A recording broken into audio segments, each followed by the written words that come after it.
तो देश के कई हिस्सों में इस वक्त सड़कों पर सैलाब है और घरों में मातम पसरा है क्योंकि सितंबर में सैलाब जानलेवा होता जा रहा है। बारिश अब खुशी की लहर नहीं बल्कि कहर बनकर टूट रही है। उत्तर से दक्षिण, पूरब से पश्चिम, देश में हर तरफ विनाशकारी जलप्रहार की तस्वीरें आ रही हैं। जरा देखिए सितंबर में कैसे बेकाबू हो रही है बरसात, बेहिसाब तबाही का कारण बन रही है ये बरसात।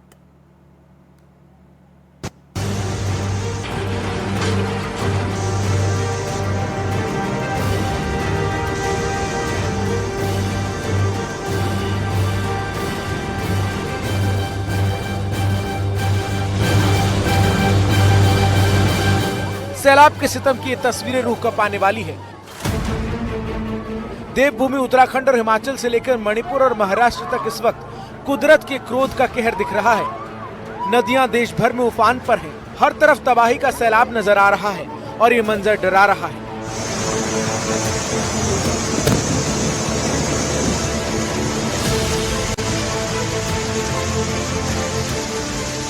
कहीं जल प्रहार से हाहाकार मचा है तो कहीं बाढ़ से हालात बेकाबू हैं, तो कहीं पहाड़ दरक रहे हैं और जानलेवा पत्थर और चट्टान बरस रही है।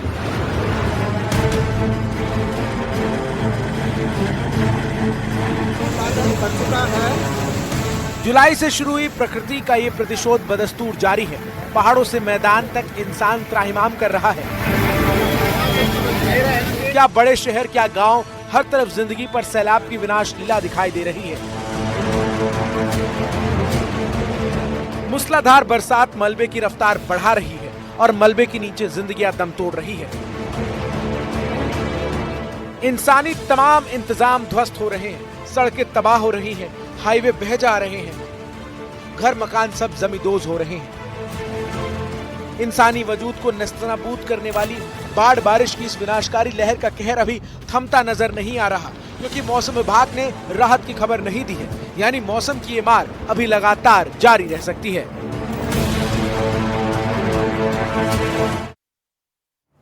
देहरादून से लेकर ऋषिकेश तक बादलों से बर्बादी की बारिश हुई और फिर तबाही का मंजर सामने आया। सैलाबी प्रहार के बाद सहस्त्रधारा की सूरत बदल गई। सड़क, बाजार, हर तरफ सिर्फ हाहाकार दिख रहा है।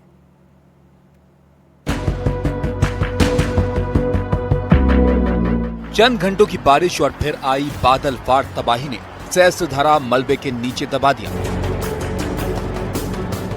पर्यटकों के उत्साह और उनके जोश से लबरेज ये तस्वीरें पहले सहस्त्रधारा की पहचान थी, पर अब यहाँ सिर्फ तबाही के निशान हैं। न यहाँ बसावट दिख रही है, न कोई इंसान दिख रहा है। हर तरफ सिर्फ विनाश के तांडव की तस्वीरें दिखाई दे रही हैं। सहस्त्रधारा में आई तबाही की गवाही सिर्फ इतनी नहीं है, क्योंकि सैलाब का समंदर सहस्त्रधारा को नस्तनाबूद करने के बाद आगे बढ़ा और फिर देहरादून में भी मलबे का शोर सुनाई दिया और देखते ही देखते सड़कें तबाह हुई, बाजार बर्बाद हुए, मकान दुकान के निशान मिटने लगे। तस्वीरों में दिखाने की कोशिश करते हैं कि कितना बड़ा इम्पैक्ट है।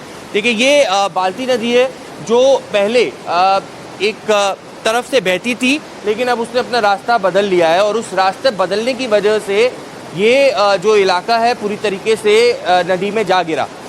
तमाम दुकानें वहाँ पर देख सकते हैं वो पूरी नदी में उस दिन समा गई थी और यहाँ पर भारी नुकसान रिपोर्ट किया गया है क्योंकि ये टूरिस्ट इलाका है और यहाँ पर कई गेस्ट हाउसेज हैं, कई रिसोर्ट्स हैं, कई होटल्स हैं। लेकिन आप इन तस्वीरों में देख सकते हैं किस तरीके से जब पानी का बहाव तेज़ हुआ और बादल फटा, यह पानी पूरी तरीके से इन होटल्स के अंदर आया और यहाँ तक पानी मार्केट तक पहुँचा और उसके बाद ये तमाम जो दुकानें हैं उसके अंदर पानी घुसा और कई दुकानें सबमर्ज हो गई जो कि नदी के अंदर उस तरफ चली गई।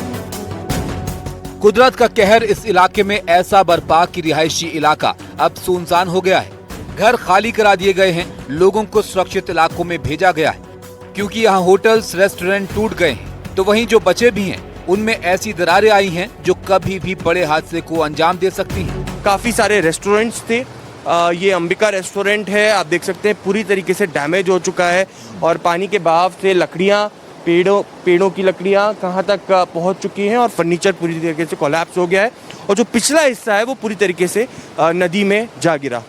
और थोड़ा आगे आते हैं तो जितना आगे हम जा रहे हैं उतना ही हमें यहाँ पर जो क्षतिग्रस्त मकान हैं वो देखने को मिल रहे हैं। देखिए ये टेंट हाउसेज हैं, इनका फर्नीचर भी यहाँ से बाहर आ गया है। ये एक रेस्टोरेंट है जिसका सिर्फ फर्नीचर यहाँ बचा है, पीछे का पूरा हिस्सा पानी में जा गिरा है। कहीं इमारतें टूटने की कगार पर आ गई हैं, तो कहीं कई इमारतें मलबे के पहाड़ के नीचे जमींदोज हो गई हैं।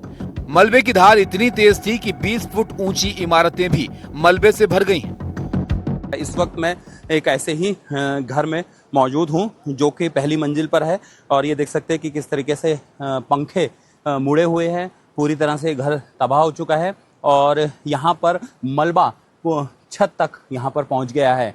और इसके अलावा देखा जाए तो यहाँ पर घर का जो एक पिलर है वो किस तरीके से यहाँ पर लटक रहा है हवा में और ये बेहद ही खतरनाक हो गया है। इस वक्त जो घर है वो पूरी तरह से टूट चुका है, तबाह हो चुका है और अभी जो बचा कुछ है नज़र आ रहा है उसमें वो तबाही का मंजर है।